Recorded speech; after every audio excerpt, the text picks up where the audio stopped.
Hello and assalamualaikum to my fellow friends and my beautiful lecturer. So we are from group 3. We'll present about adrenal gland.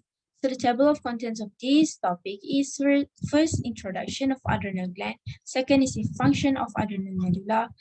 Third is functions of adrenal cortex, and the last one is types of disease. So let's move introduction of adrenal gland. So first is endocrine glands produce variety of hormones, including adrenaline and steroids, aldosterone, and cortisol. Okay, and we can found the adrenal glands. Okay, can found above the kidneys. Okay, here you can see it is here. Okay, two adrenal glands are found above the kidney. Okay, so the glands are usually triangle, or inverted V. You can see inverted V or Y-shaped. Okay. Adrenal gland play a vital role in the body fight or flight response. Next is each gland has an outer cortex which produces steroid hormones and an inner medulla, which gland have cortex and medulla. Okay, and next is the two parts differ in embryological origin, structure, and function. The last one is human cannot live without adrenal gland. Okay, so what will happen? Okay, the patient needs to take medications and supplements to provide the necessary hormones. We move to the next subtopic, which is functions of adrenal medulla. Okay, as we can see here, this is where the medulla is placed inside the adrenal glands. Okay, it is at the center. The inner part of an adrenal gland controls hormones that initiate the flight or fight response. The main hormones secreted by the adrenal medulla include epinephrine and norepinephrine, which have similar function. Okay, the adrenal medulla does not perform any vital function. That's mean if you don't have medulla, then it's okay. You can live without it. Okay. Okay, the hormones of the adrenal medulla are released after the sympathetic nervous system is stimulated, which occurs when you are stressed. Okay, this is the first hormones that contains in the medulla. Okay, this hormone rapidly responds to stress by increasing your heart rate and rushing blood to the muscles and brain. It is also spikes your blood sugar level by helping convert glycogen to glucose in the liver. Second hormones in the medulla is norepinephrine. Okay, this hormone works with epinephrine in responding to stress. Okay, they have same function here. Okay, other than that, it can cause vasoconstriction, which is the narrowing of blood vessels. This will result in high blood pressure. So next I will continue with the functions of adrenal cortex. So this is the adrenal cortex in adrenal gland. The adrenal cortex produces hormones that control sex, which the hormones are androgens and estrogens. Salt balance in the blood, which is aldosterone, and for sugar balance, it is cortisol. So glucocorticoids. It is a type of corticosteroid hormone that is very effective at reducing inflammation and suppressing the immune system. So cortisol is the most important glucocorticoid. Cortisol is a type of hormone, and glucocorticoids also counteract the inflammatory response. If a reaction that leads to the pain and swelling of joints in arthritis and bursitis. So the cortisone is often used to treat these conditions where it will reduce the inflammation.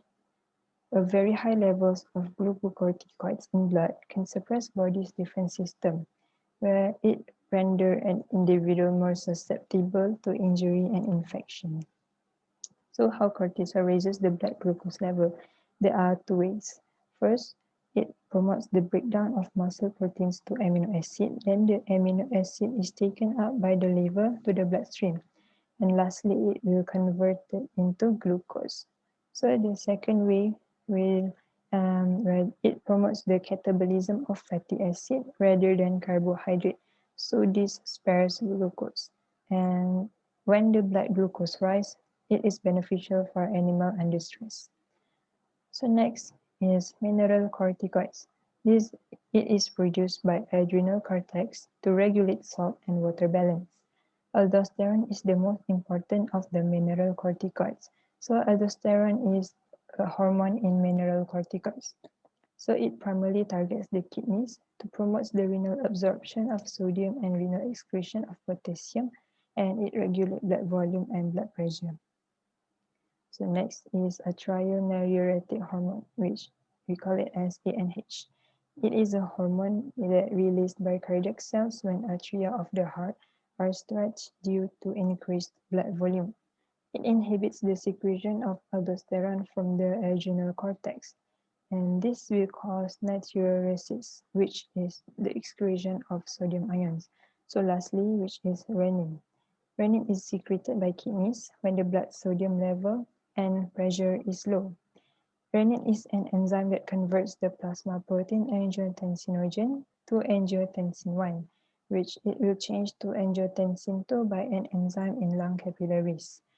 Angiotensin 2 stimulates the adrenal cortex to release aldosterone.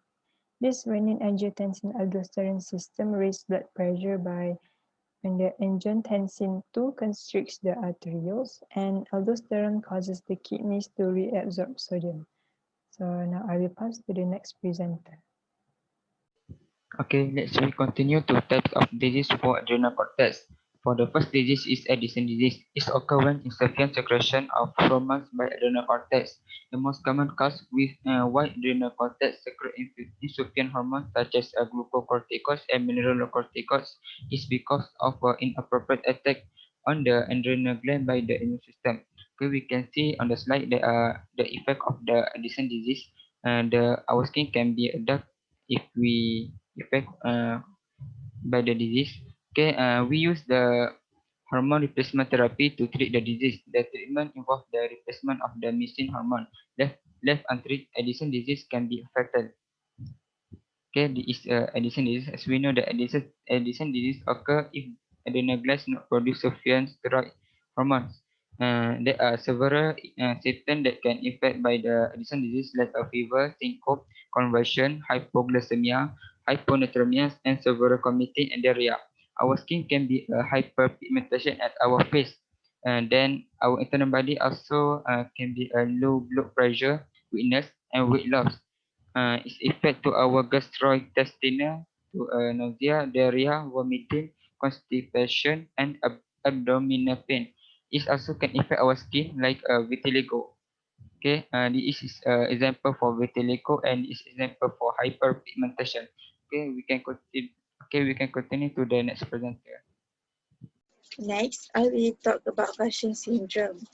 There are two types of Cushing syndrome: exogenous, caused by factors outside the body, and endogenous, caused by factors within the body. For exogenous, it is caused by people taking cortisol-like medications such as prednisone, drugs that used to treat inflammatory disorders such as asthma. For endogenous, adrenal glands produce too much cortisol, often caused by hormone-secreting tumors of the adrenal glands or the pituitary, a gland located at the base of the brain. In the adrenal glands, the tumor, usually non-cancerous, produces too much cortisol. For signs and symptoms of Cushing syndrome, first, weight gain, especially in the upper body, rounded face and extra fat on the upper back and above the collarbones, high blood sugar, diabetes, high blood pressure, hypertension, thin bones, osteoporosis, muscle loss and weakness, thin fragile skin that bruises easily, purple red stretch mark, usually over the abdomen and under the arms, depression and difficulties thinking clearly, too much facial hair in women. For the treatment, exogenous Cushing syndrome will go away after a patient stops taking the cortisol-like medication that they were using to treat another condition. For endogenous Cushing syndrome, the initial approach is almost always surgery to remove the tumor that is causing high cortisol level. That's it from us. Thank you for listening. Assalamualaikum and good morning to everyone. Today we are here to interview Puan Laila to get some information about adrenal gland. So first of all, I will tell some information about our interviewee. Her name is Puan Laila binti Muhammad Yusof. He works at Hospital Kubang Pasu at the Kedah as a nurse, and she have a lot of experience in treat patients with various disease, especially HIV. So today we can ask some question to her, and hopefully Puan Laila can answer the question honestly. So for the first question, I will pass to the Dayang. Jadi baiklah Puan, saya akan mulakan dengan soalan yang pertama. Apakah yang anda tahu tentang adrenalin? Adrenalin ni adalah kelenjar yang dihasilkan oleh hormon untuk membantu ataupun mengatur bolisma, tekanan darah dan tindak balas terhadap tekanan ataupun rasa lain dalam badan. Okay, Puan. Untuk soalan kedua, bila kita mention adrenal gland ni, apa penyakit yang berkaitan dengan adrenal gland? Penyakit yang berkaitan dengan adrenalin ni selalunya tekanan darah tinggi dan juga diabetik. Okay, untuk soalan seterusnya, boleh tak Puan nyatakan macam mana penyakit tadi itu dia bagi impak dalam kehidupan seseorang? Okey. Contohnya tekanan darah tinggi. Kelenjar ni dia akan merembaskan hormon menyebabkan tekanan darah akan naik. Ada setengah orang tekanan darah dia normal bila kita cek di rumah. Tetapi tekanan darah dia akan tinggi bila cek di hospital disebabkan oleh rasa takut pada doktor ataupun misi. Okey, untuk soalan yang keempat, adakah Puan tahu sebab-sebab penyakit yang berkaitan dengan adrenal gland ni, adrenal ni boleh berlaku? Darah tinggi disebabkan oleh buah pinggang yang hasilkan banyak hormon. Bila hormon banyak, boleh menyebabkan tekanan darah ini akan naik dan tidak dapat dikawal. Soalan yang terakhir, apakah terhadap penyakit yang berkaitan? Penyakit yang disebabkan oleh adrenalin ni boleh menyebabkan kematian dan banyak berlaku di negara kita. Okey, dekat ini sajalah interview kita pada hari ini. Thank you to Puan Laila for the answer, and thank you sekali lagi kerana sudi meluangkan masa bersama kami. Thank you.